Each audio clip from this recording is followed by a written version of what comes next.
तो दोस्तों, welcome to our channel social shrubs. आज हम बात करेंगे एक महान संत, कवि और समाज सुधारक के बारे में, जिनका नाम भारतीय इतिहास में स्वर्णिम अक्षरों में लिखा गया है। जी हाँ दोस्तों, हम बात कर रहे हैं संत कबीर की। उनका जीवन, उनकी शिक्षाएं और उनके दोहे आज भी हमारे समाज में एक मार्गदर्शक के रूप में काम करते हैं। तो आइए जानते हैं संत कबीर के जीवन और उनकी अनमोल शिक्षाओं के बारे में। संत कबीर का जन्म 1398 ईस्वी में वाराणसी के निकट लहनतारा में हुआ था। उनके जीवन को लेकर कई बातें हैं। कुछ मान्यताओं के अनुसार कबीर का जन्म एक विधवा ब्राह्मणी के यहाँ हुआ था, जिन्होंने उन्हें तालाब के किनारे छोड़ दिया था। बाद में एक जुलाहा दंपत्ति नीरू और नीमा ने उन्हें अपना लिया और उनकी परवरिश की। कबीर के जीवन का अधिकांश समय वाराणसी में बीता, जो उस समय एक प्रमुख धार्मिक और सांस्कृतिक केंद्र था। यहाँ रहते हुए कबीर ने समाज में फैले आडंबर, जात पात और अंधविश्वास के खिलाफ कड़ी आवाज उठाई। उन्होंने हिंदू और मुस्लिम दोनों धर्मों की कट्टरता और पाखंड का विरोध किया। कबीर का आध्यात्मिक जीवन गुरु रामानंद के साथ जुड़ा है।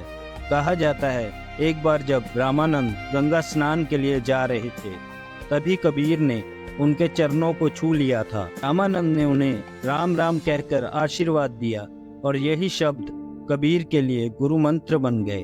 कबीर ने रामानंद से शिक्षा ग्रहण की, लेकिन उनके विचार हमेशा स्वतंत्र और मौलिक थे। संत कबीर का सबसे बड़ा योगदान उनके दोहे हैं, जो सरल भाषा में और गहरी सच्चाई को व्यक्त करते हैं। कबीर ने न केवल धर्मों को नया मार्ग दिखाया, बल्कि समाज को भी एक नई दिशा दी। उनके अनुयायियों को कबीर पंथी कहा जाता है। आज भी भारत के विभिन्न हिस्सों में कबीर पंथी उनके उपदेशों और विचारों का पालन करते हैं। कबीर का सीधा संदेश था प्रेम, सहिष्णुता और समभाव को अपनाना। उन्होंने कहा था, कबीरा खड़ा बाजार में लिए लोकाठी हाथ, जो घर जा रे आपना चले हमारे साथ। यह दोहा बताता है कि अगर आप अपनी पुरानी धारणाओं और पाखंड को तोड़ने के लिए तैयार हैं, तो ही आप सही आध्यात्मिक मार्ग पर चल सकते हैं। कबीर का निधन 1518 ईस्वी में मगहर में हुआ था।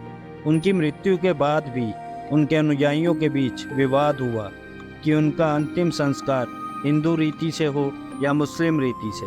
लेकिन जब चादर उठाई गई तो वहाँ केवल फूल मिले, जिन्हें दोनों समुदायों ने आपस में बांट लिया। यह घटना कबीर के जीवन के सार को दर्शाती है, जो कि है विभाजन नहीं, बस एकता और प्रेम। संत कबीर ने सिखाया कि इंसानियत सबसे बड़ा धर्म है। उनका जीवन और उनकी शिक्षाएं हमें सच्चे प्रेम और सेवा के मार्ग पर चलने के लिए प्रेरित करती हैं। तो दोस्तों, यह था आज का वीडियो। अगर इस वीडियो ने आपकी लाइफ में भी थोड़ी सी शांति और प्रेम ऐड किया, तो प्लीज़ इसे लाइक करें और हमारे चैनल सोशल श्रब्स को सब्सक्राइब करके बेल आइकन भी प्रेस कर दें। मिलते हैं अगले वीडियो में ऐसे ही रोचक कंटेंट के साथ। धन्यवाद।